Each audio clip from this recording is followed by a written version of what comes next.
Ready to go. Thank you, Sarah. Welcome to the Hunters Hill Planning Panel meeting in March 2025.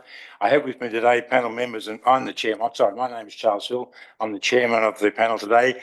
With me is Graham Bowell on the right-hand side, who's an expert in town planning, and Brian Kirk, who's an expert in planning and economics, I understand. And Diana Kirk is no relation, is our community representative today. Staff members are Steve Kurupis, Director of Town Planning, Sarah Jenkins, Town Planning Coordinator. Erin Metcalf is not here at the moment, but he will be returning later. He's the Strategic Planner. I also have two consultants from Guide Planning, being Helen Deegan and Alina Frankstein, I think, something like that. I apologise for that. Also welcome is Nick Tobin, the Acting General Manager here today. I think I've covered everybody. Are there any apologies? There's no apologies. Declarations of interest, Diana? Declaration of interest? No interest? Right. No interest. Brian says no. Graham? No conflict of interest. No conflicts. And I, as chairman, have no conflict of interest. Need to confirm the minutes of the meeting. Can I pass a resolution? I'll get someone to do that for me. I think the standard wording is the Hunters Hill Council Town Planning Panel noted the minutes of the Hunters Hill local planning meeting held on the 29th of August. Graham and Diana were part of that meeting, have been confirmed as a true record of proceedings by the chairman of that meeting. Is everybody happy with that statement? Thank you. Today we have a planning proposal and 3 development applications. The first item was the planning proposal, but as the number of objectors are here now, if the members are happy, I was going to call on them to speak first, and then we'll go back to item 1, which is the planning proposal. I think I have with us Jacqueline. Jacqueline, would you like to address the panel? 3. You've got 3 minutes. Yeah, thank you very much. Just by way, has everyone turned their mobiles off while we're in session, or put them on aeroplane mode, just for the record? Actually, I'm the most impacted neighbour, so the direct neighbour to the west, and I believe that the plans aren't modelled correctly. There's no 3D modelling of my home. Instead, the architect has strategically shown my property as what's been surveyed as opposed to what's been built and what's been approved. So there's no real context in terms of, I think that the context the plans are shown are inaccurate, rather than showing 3D modelling of my house that is currently under construction. It's just showing the much smaller little home that's there at the moment. So that's a problem. And so from that results a lack of shadow plans that are accurate. So they don't show the shadow and solar diagrams from the rear. That hasn't been done at all, and that would show the extensive overshadowing onto my property. So that 3D needs to happen. They don't show correct modelling of even my neighbour to my rear to my north as well, but that's for them to deal with. Predominantly though, by going so far to the south from the existing building at the moment, they're going to put us in a situation where we lose our entire view of the city. Currently, let me just show you a selfie if I can show you. I don't know how formal this is, but currently you can see that's me down there. See, I can see the entire city. I have the entire city view. Now, if that house is built in the position that they're proposing, I will have no view whatsoever. So that's not there, and it hasn't been considered. And, you know, when I got my DA approval, I went through a very considered approach. I had several meetings with my neighbours, their lawyers. I met with council on a couple of occasions. You know, no consideration to any of the neighbours has been adopted through their process, and it's shown, like I said, they lack the 3D modelling that they should. In some sections they do, some sections they don't. So, you know, I think that it hasn't been a consideration to their neighbours, and I find that very selfish. I think that the bulk of it is not in keeping with I've only got a double-storey house I'm building currently. You know, that's at least a 4-storey building there. And I'm even suspicious of the black on the bottom of the verticals there, what that's going to be eventually as well, because there's such a significant amount of bulk excavation. So I'm not sure if that's, it's shown there and what that will eventually be as well. So maybe that we bring it back.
Microphone down.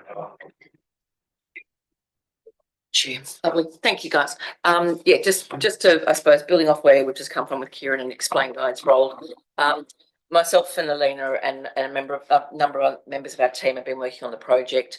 We've taken on a role from understanding there was a lot of base work done by GMU over the years, and it's been very important for us because that was the information that was put on public exhibition or informed community engagement to stay true to the fundamental principles of that concept, and then to work on understanding that as we now learn more about the economics and the traffic and the heritage, how do we refine that concept to respond to those critical issues that have been raised? And so where we're going to hand over, Alina's going to take you through a little bit of the exercise of the modelling and the built form, sort of the block studies, which we have created to get to the conclusions that we're about to get to. And then I'd like to spin it back and just talk a bit more about the implementation strategy in terms of what we're proposing in the LEP changes, because it's been all about capturing the public benefit that this site has to offer.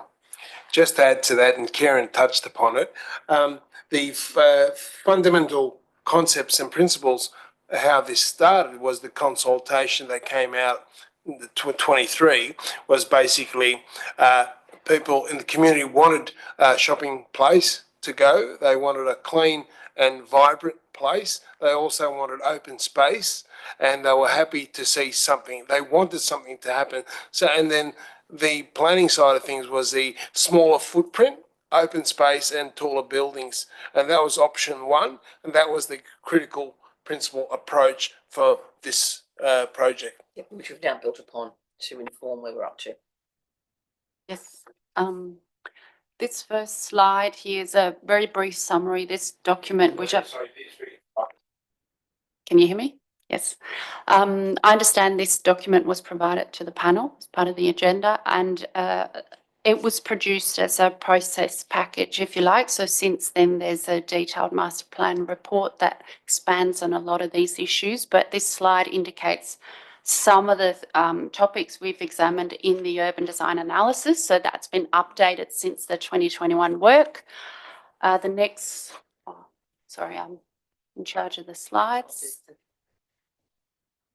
The next slide is a summary of that option one, which Steve just nominated as the option that was preferred coming out of the community consultation that occurred in 2021. It provides more open space than the two other options that went forward to the community, and it provides two towers that are orientated to maximise solar access both to that open space and to the towers themselves.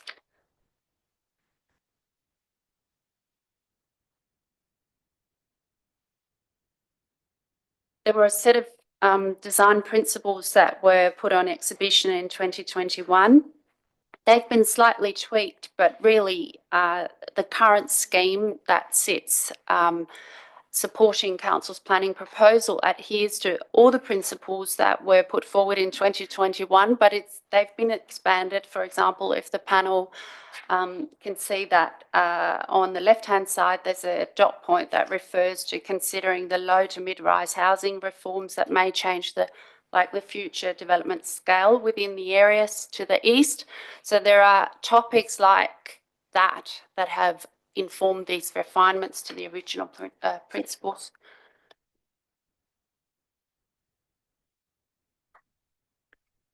That is a summary of what was put forward in 2021. So you can see there's a plan and an axonometric, and there's a little summary outlining that it was 4,300 square metres approximately of open, publicly accessible open space that was put to the community in 2021. And on the next slides, I will run through them very quickly because I'm aware the panel's already reviewed them, but that is, I guess, the evolution of thinking behind where the current proposal sits. So it's a very quick summary. This slide indicates what happened when we initially received Hill PDA's findings with regard to the increased FSR required to make development feasible on Block 4. And initially we loaded all that additional floor space onto the 2 towers on the eastern side, and that brought the development scale up to 24 stories.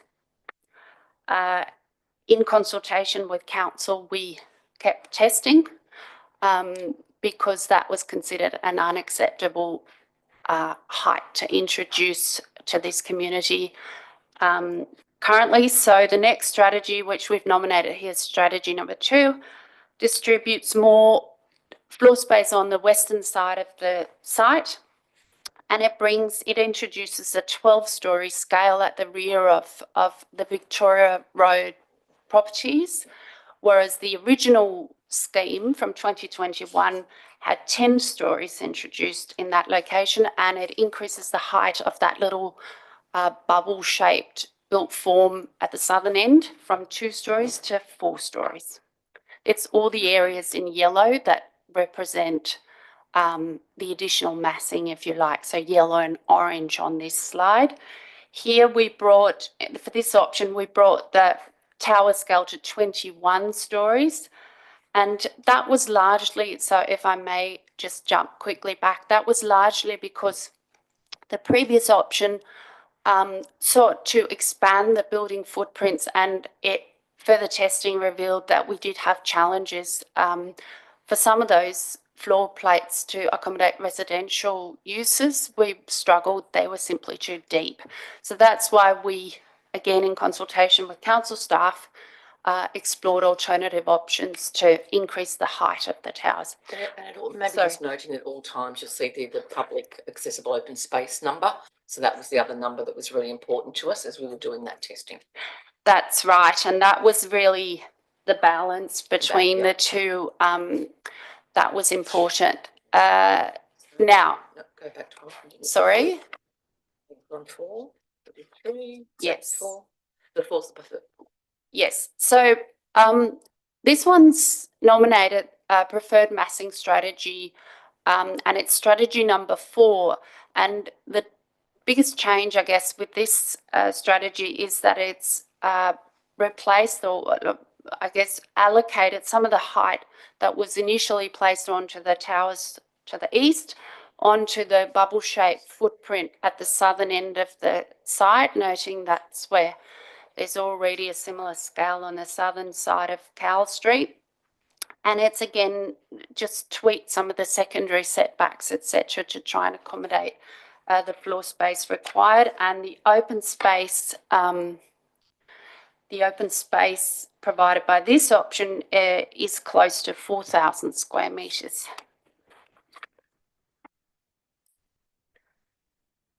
Next part of the process, as for any built form study, was to refine these outcomes and test typical floor plates, test where the supermarket could be provided, how the uses could be distributed across the site, where site entries could occur, etc.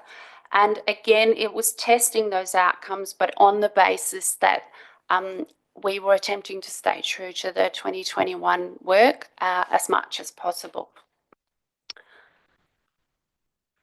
And there are just a couple of bird's eye views. There's just this diagram on the left is included just to demonstrate to the panel that we've been liaising with council's traffic team to discuss initially how that shared way zone could occur, because an important part of this project was always to be able to service long-term those lots fronting Victoria Road. They can't be serviced for loading and other service access off Victoria Road, so they do need rear access, and it was just looking at some of those aspects in greater detail. And the option which has since become the proposal, since this document was prepared, looks at an open space which is in the order of 4,067 square metres, which is quite close to the 4,300 square metres exhibited in 2021. And you'll see these two diagrams, just some of the aspects that are prioritised are the proportions of that open space with regard to how it relates to solar access, future uses, but also the secondary setbacks, which were always important for this built form strategy, because we have additional height, but at the same time we have sensitive residential interfaces to the east and the south. The next slide summarises solar access. It summarises how we've tested more, I guess, refined options for what a future developer might examine in terms of how there are sort of tailored options for distributing some of the height at a lower level and then maybe achieve articulation in the upper roof forms, etc. It's really quite detailed, but that's what this slide summarises. And the following slides are extracts from our sectional analysis representing the uses. So you'll see orange represents residential use. There's a supermarket replacing the existing supermarket that sits largely below grade. So it sits below the level of the new plaza, which is the part shown in green. And loading occurs from Flagstaff. So that's where the supermarket box, if you like, protrudes above ground level. And along the western side, it sits below the plaza. And then we have yellow, which is where we have retail and active uses on the ground floor. Oh, and that was a similar aspect on this slide. We were though just trying to articulate the increase compared to that 2021 scheme. So that's a bold line that the panel can identify on the screen on top of the same sections. The next slide looks, again, small extract of some of the aspects we've examined, such as where's this going to be visible from. We've taken little pedestrian views from around different public domain locations in Gladesville. And we've introduced here on the section also, it's a little bit difficult to see there actually, but obviously there's a potential future scale increase where the low to mid-rise policy may apply in the future. So there's some of the aspects we've examined in collaboration with council, and then we might just skip through this because it's not relevant. Do you want to talk to this slide at all? Yeah, look, thanks, Helen, and thanks, Elena. So there is a lot of detail in this, but I think what we were really trying to demonstrate is the journey that we've been on over the last 5 years or so.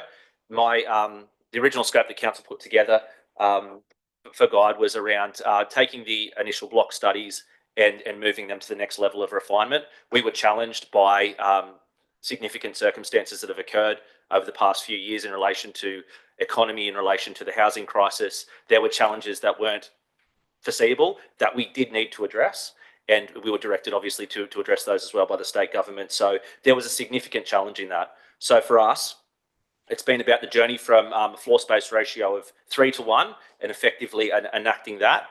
But then the challenge of feasibility, how do we address that? And how do we make sure that the urban design outcomes, that the good urban design outcomes can be achieved? So it's been about that balance. We have had recommendations along the line of even more significant floor space ratio, but with this substantial amount of testing that we've done, we've sought to balance that out to get the right mix of staying true to the objectives and the principles that were set back in 2020, 2021. And also being able to present something to the community that is achievable. Thank you, Kieran. Thank you, consultants. Just to add, it's been a long journey. We started this back in 2018, and then we went to consultation as a preliminary back in 2020, 21. And like Kieran said, things have changed. The economy has changed, and that's reflected in your papers. The presentation given by the consultants is also part of your papers, and I was trying to explain what it meant.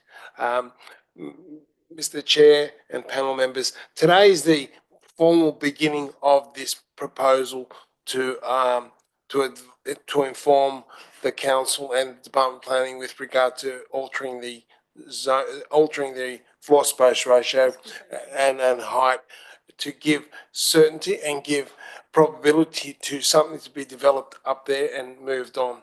So today is tabled formally to the panel for their advice.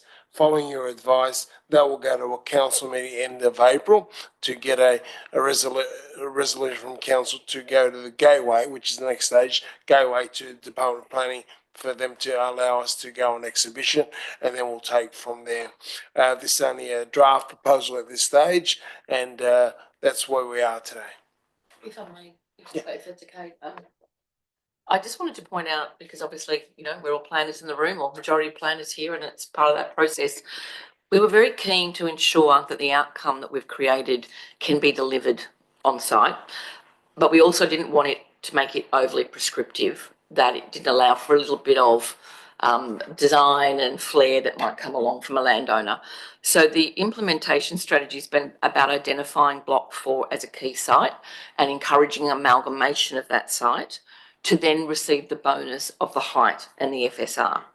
So you don't get the height and the FSR unless you come along with the site amalgamated in the first instance. But then we go on to make a couple of other provisions that are required because we value the need for the open space. So we've also allocated that if you're going to proceed with a development application, the things that need to be provided and considered is a prescribed amount of open space on the ground floor plane. We've focused around ensuring that that had very adequate sunlight access, which was tested and created as part of the design work we've done. So we wanted solar access during lunchtime hours. We also know the importance of the community wanting a supermarket on the ground floor of a certain scale. So we've put those provisions in. So the approach we've taken is one, we actually used a very similar approach in Georges River Council for the Hurstville precinct, where we did something similar in terms of significant uplift in height and benefit that we wanted to see delivered. So ultimately a DCP will be prepared for the site, which will again provide more fine-tuned, more specific information, but to ensure from a planning mechanism that allows this to be developed, that's what the planning proposal is requesting in terms of change. No change to zoning, because that's not necessary, and height and FSR, which is an incentive for amalgamation and delivery of a certain outcome. But enough flexibility, I believe, in the way we've done that and with the way we'll map it for the heights to give a little bit of flexibility to a landowner to be a bit creative, but stick within those principles. Thank you, Chair. Thank you. And Helen and Eleanor, panel members, any comments? I suppose my main question is, blocks 1, why were they included? I can answer that. In short, it's not feasible. So from an economic perspective, so we The owners of block 4 bought the other block. So the other blocks are spread out, if you like, in a long shape along Victoria Road. So there's many properties. There is quite complex orientation as well. There's strata plans. There is a lot of relatively expensive property. If we could have moved forward with those blocks, there's a couple of things. One is we would be really proposing no change to the LEP because the current zoning, height of buildings and floor space ratio will already achieve the master plan outcome. So we wouldn't be actually proposing anything for most of those blocks. But even if we were, we would be putting forward something that effectively the planning proposal would include aspects which will not be feasible. So it was about the fact that change was not necessary for most of it, and also it wasn't feasible. So it was about focusing in on that key site. It's coming back, I think, expanding on your thinking. So one, particularly, obviously block 1 and block, so that's on the two corners. The two corners, amalgamating them into block 4, as you're asking after. There are a couple of things that seem to relate to that. The Hill PDA advice did suggest that the amalgamation cost of all those individual lots really did challenge the feasibility quite a lot. So that was a very clear outcome of that document. There's also a DA that has been approved separately for those particular blocks, and there are developers working in those locations because you can't. Block 1. Yeah. And so that was another factor that came into it. So when we were looking at what was the opportunity site in this location that made the most sense, that's kind of why Block 4 dropped out as being the obvious. And coming back to that same comment, the current controls and the importance of the heritage conservation area along Victoria Road also comes into play, because you can't push your height up against Victoria Road, you have to step it back a bit. And it all started to, that's what starts to play into the built form and into the challenge of actually making something that's feasible. I mean, I'm still struggling with the concept of leaving bits out of a shopping centre that don't, that aren't included in the planning, even if it's for pedestrian through links or access to those sites. They're on Victoria Road, so the main street's not there. Is there opportunities? Should there be opportunities on the plan to show access to those sites if and when they're ever developed? Yes, certainly. So the intent is not that those blocks will fall out of the master planning project itself. We're just talking about the planning proposal. So the actual principal planning provisions are proposed to be changed for Block 4, but the wider precinct will remain. So we're looking still at urban design factors, at heritage factors, at transport factors for the entire precinct, all 4 blocks. That will remain. But the planning proposal, the only location that we've identified that change will deliver value and is feasible and makes sense from an urban design perspective and respects the heritage as well, is Block 4. Okay. There is also a through site link from Block 4 to Victoria Road, and there's also big consideration, as mentioned, about the shareway at the rear of those properties. So the idea would be that they could still make sure they can get their deliveries through. There'd also be consideration, I would understand, that as we get to a DA stage and more built form outcome, the idea of being able to get access underneath for those properties, you know, into the future, so that they can secure opportunity to expand and grow. Where do I find a plan that shows exactly what you're asking for in terms of floor space ratio, height? Yeah. Yeah. Let's start with that, because I wouldn't mind. Yeah. Just start with yours, Brian, and then go back. No, it's not it. Look, let's have a rest of this slide. I think it's useful. I suppose what I'm probably used to seeing with planning proposals is the attachment is the planning proposal Gladesville master plan, which I presume is this document. The second document in the first document behind. Yeah. Where do I find in that the existing zoning and the proposed zoning and the comments that, or what is being asked of us to give advice to the council on? So There's a lot of specialist reports, but the exact document that we're supposed to be commenting on. So the part 2 of the planning proposal is explanation of provisions. Which, what page is it on? So that's page 42 of this item. So item number 2.1, obviously, Gladesville Master Plan Planning Proposal, page 42. Yep. So this is a standard format, obviously, from the Department of Planning, Housing and Infrastructure, but part 2, explanation of provisions. So we don't need to change zoning. The only mapping change that's being proposed currently is identification of the site. So explanation of provisions runs through in a bit of detail exactly what's being proposed. And on page 43, under heading 6.11, development of Gladesville site. Sorry, I've got 2 sets of page numbers, that's all. Yeah. That's You're right. talking about the number 43 in the planning proposal report. It's not 43 on the agenda.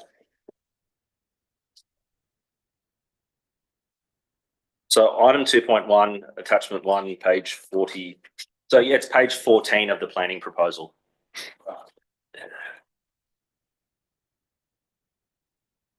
I can pass this around if it's. No, that's right.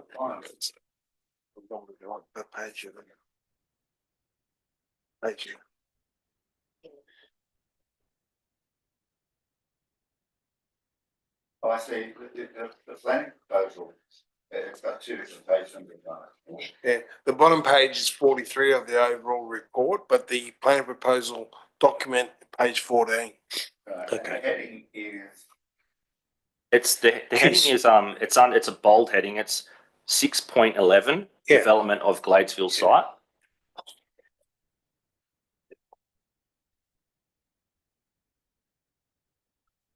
So the reason that we're not seeing colours on maps is because we're not proposing to change the mapping other than identification of the site. If we were to just change height of buildings and floor space ratio, there's just some concern around whether we will achieve the outcomes that we're seeking.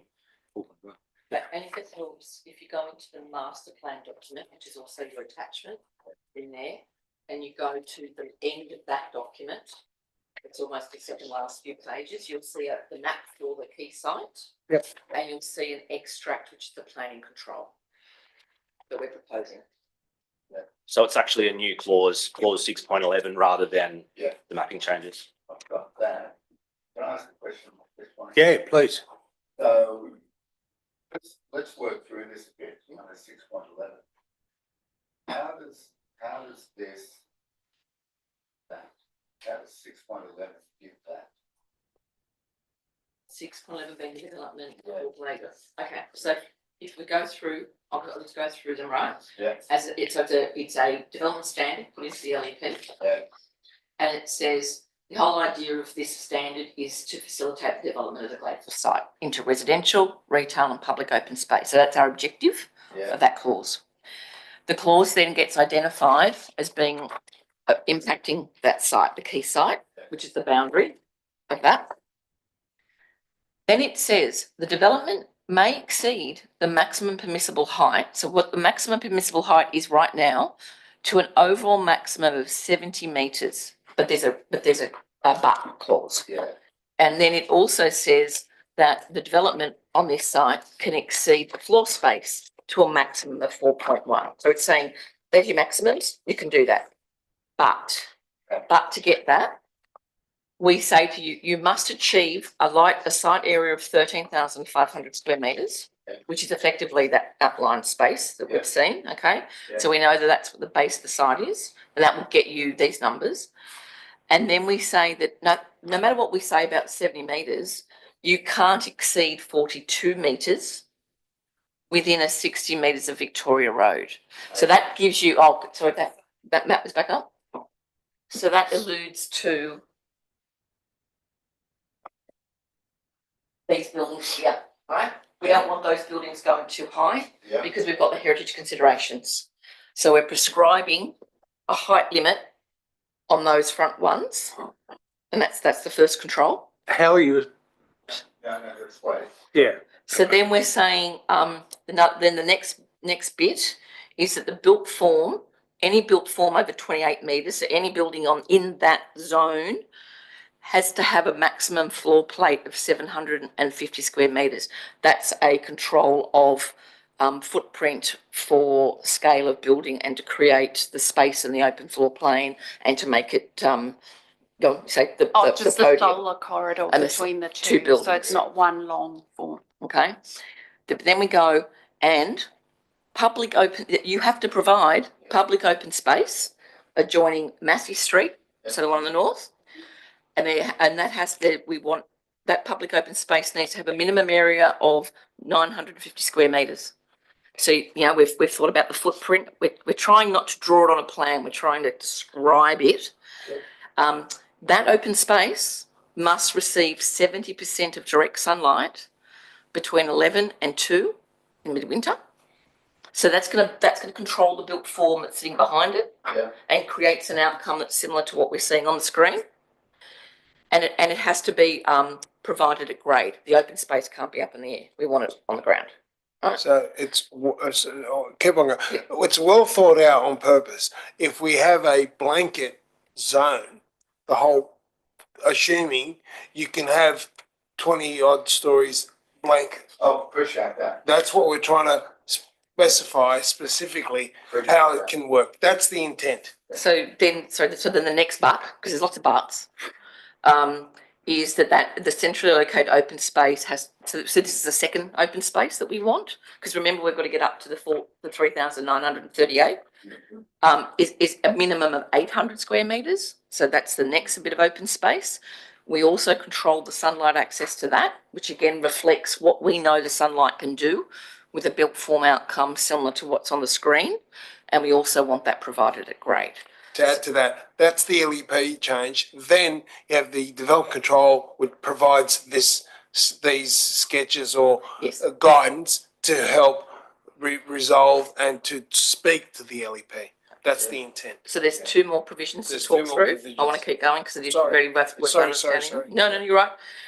Because we know that the demand and the reason for the change is through economic development and revitalisation of a town centre economically, and for commercial space, we've prescribed a gross floor area for retail, because we want that amount of retail to occur, and within that amount of retail, we've also said that at least a minimum needs to be a supermarket, because that's replacing what's there now, and that's what the community want.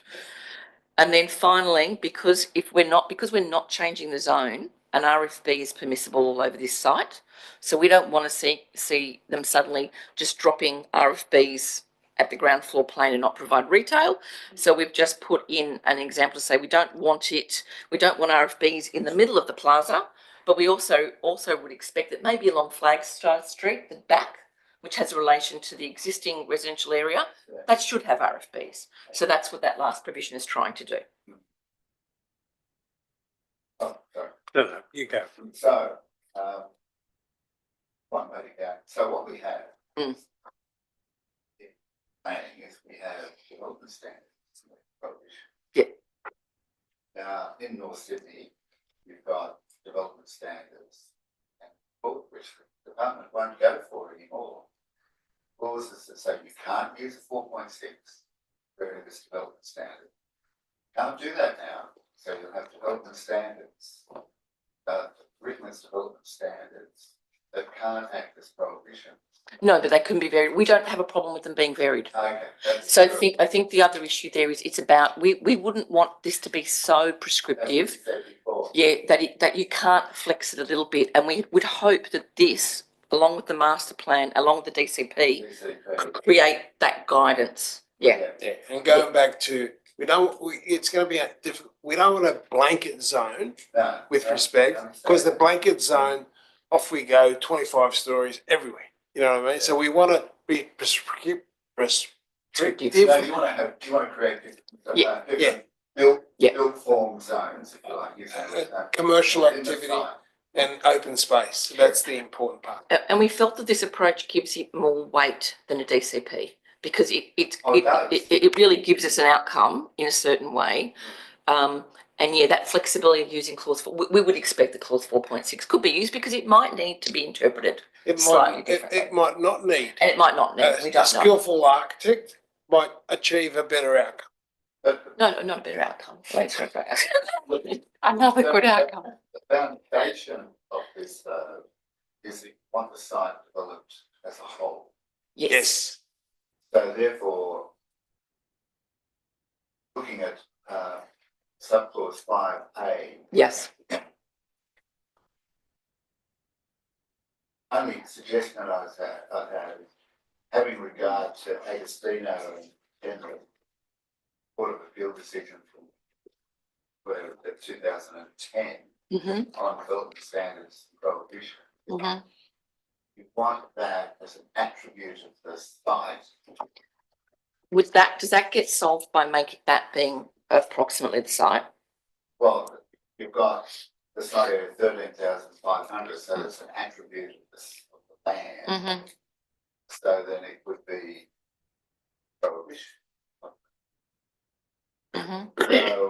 So ensuring that is, I would probably have subclause 5A taken out of it and make it a separate. Okay, make it a separate clause. Gotcha. It should be a clause. The foundation behind all this. Yep. Is to have it developed as a single site. Yep. Understand. Right. Have the owners of Block 4 seen any of this? Yes. Has any discussion at all occurred with Transport for New South Wales? I assume they're the owners of Victoria Road. Yes, they would be. They're aware of it. They're aware. We spoke to them numerous times. Doesn't have to be formal. No, they're aware of it. And there's issue of capacity, which we've raised with them, and flow. So they're aware of it. Numerous discussions. They'll be involved in the planning. Definitely. proposal and they'll Definitely. also be involved in future PA. Definitely. And also Ride Council as well have been made aware. Where's the bound? Across the road. Oh, right. In the middle. Yeah, we drove past those, the corner lights of the churches, that's Ride, and the other side. So we had those initial consultations, and they know we've been talking about this for a number of years, and they've been part of those processes. So, Transport New South Wales and Ride. Who else we Department of Planning, obviously. They're interested as well. We spoke to them yesterday actually about certain things. The owners, the new owners, have been briefed and are here today as well. And I don't think I can't speak for them, but they haven't raised any major issues. But they understand the intent of what we're trying to do. Just like one other point. Perhaps if I'd studied the documents more carefully, I was get the answer to this, but let's just talk about it now. So we have two strata coming back to this 5A, which requires the site to be developed in its entirety. So we have two strata plans in this site. The strata plans on the units has been relinquished, so has the strata within the shopping centre has been relinquished as well. Oh, right. That must be fairly recent. Yes.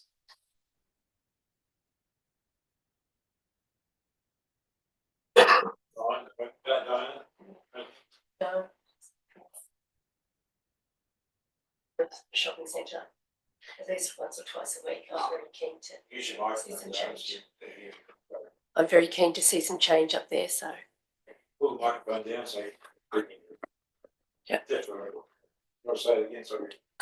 Sorry. As a user of the shopping centre once or twice a week, and the way it is at the moment, I'm really keen to see some change and support this. Right. Anything else, Brian? No, just one of the things. So, in terms of the DCP controls, they'll continue to be worked up during So they won't accompany the planning proposal of this. They will for exhibition, but we will need to go, the time to go away and start doing it. Yes, yes. Does that go on exhibition at the same time as the? We hope, we're anticipating and doing that, yes, Okay. yes. Well, just on that, because the other thing was apart from the floor space ratio, was also the change of mode of transport. Does that's not in that 6 point, whatever it was, 11 we're looking at, does that go on the DCP, does it? Like they want to change the car parking ratio? Yes, so again, in the document that I was talking to you about where we've got the implementation, the DCP will also pick up changes in the car parking requirements, encouraging, as you say, active transport. And it also includes some heritage provisions, which we've been picking up. So we'll definitely be expanding on those items in the DCP. Okay. And on page 142 of Hill PDA, it makes the point, of course, that even on the current adopting the current ratio of 4.1, that it's still not viable, but recommending going ahead anyway. So that's what because of the changing circumstances, I guess, all the time, particularly a lot of industry going broke and stuff like that. So we're just going to hope it actually works. But look, I think it's if everyone, no more questions by the panel. No. I mean, I think I have to say, I reckon it's a very thorough report you guys have put together, both through the council staff. I think the staff should be thanked for that. And obviously you're going to deliver more housing and hopefully a better urban form and open space and commercial development. So we're yet to make a decision, but I guess do we want to discuss any further, or we're ready to pass a resolution with subject to? Just one question. So if we look at Gladesville, the shopping strip in its entirety, where to next? Yeah, look, in the LSPS and the local housing strategy as well, we've got a list of actions, and this is really the big mover for our municipality. There's also other sites, Hunters Hill Village, Baronia Park. There's other sites to be investigated as well. But this is really the big ticket item as far as urban renewal, housing. Yeah. So Yeah. I just want, sorry. This week was working on Hunters Hill Village, and we'll need to start to bring all those other centres on as well. This will be the catalyst for the rest of Victoria. It's going, you'll see, everyone. It's something for us. Might even help the right side of Victoria Road as well. Yeah. Thanks, Nick. Yeah. I just had one more question. The timetable, you're happy with that on page 84? I thought initially it might have been a bit ambitious, but you're looking at March, April next year, I guess. So I guess you're still on time, basically. I guess. If the department can respond within 2 months, of course, I don't know. Kieran's working very hard and hitting the milestones. We want to move. We're going to move, and we're doing it. Yep. Yeah. It's ambitious, but that's what we're here for. Yeah. Okay, panel. If no more questions, the resolution. There's a draft resolution, I think, on page 1 there somewhere of the council submission. But you want to put a couple of qualifications that in terms of 5A and not make sure transport. Only that. Well, can I just say, yeah, maybe we should. That I would simply say that the proposed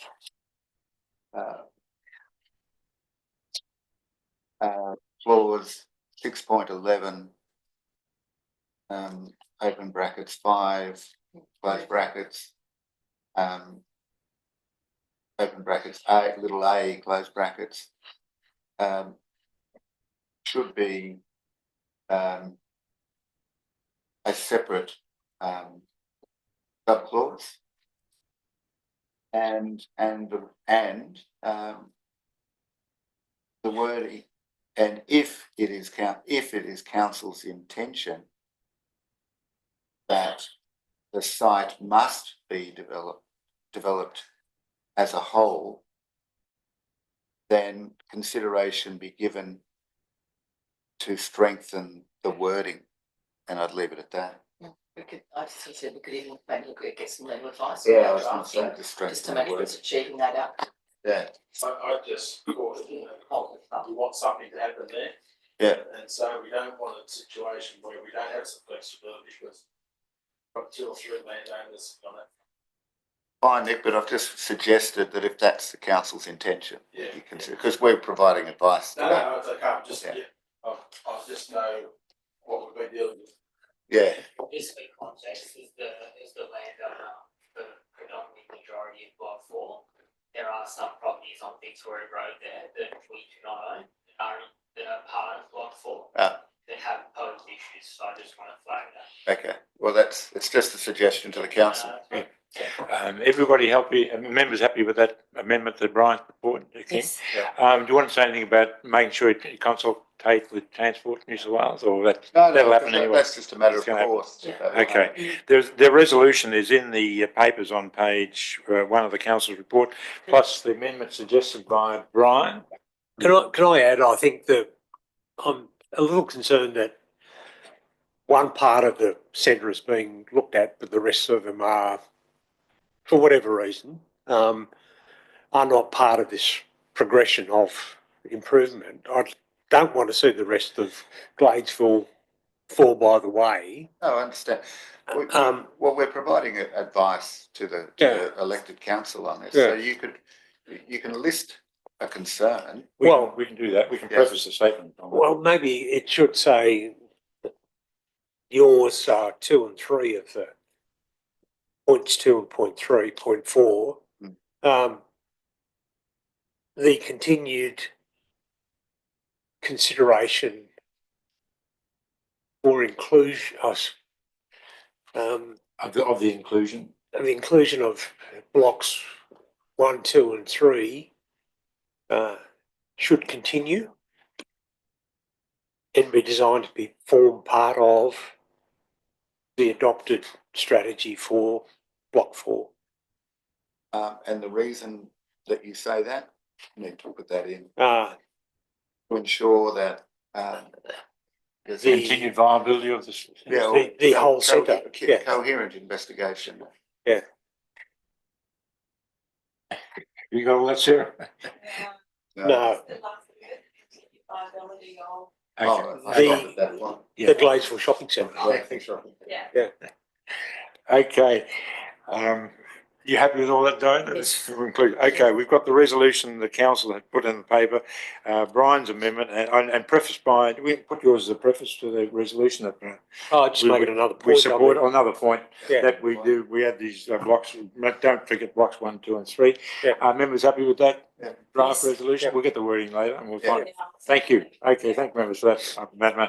Thank you, Helen. You can stick around if you want, guys, but thanks, Aaron. Thanks, Helen and Elena. That's great. Okay, item number 1 is the Moorfield development. It's subject to appeal, as you probably read. Oh, I gotta close this part. We don't record. Okay, Yeah. I'm sorry. Yeah. Okay, I declare that part of the meeting Thanks. closed. Thank you. Thank you. At, about what?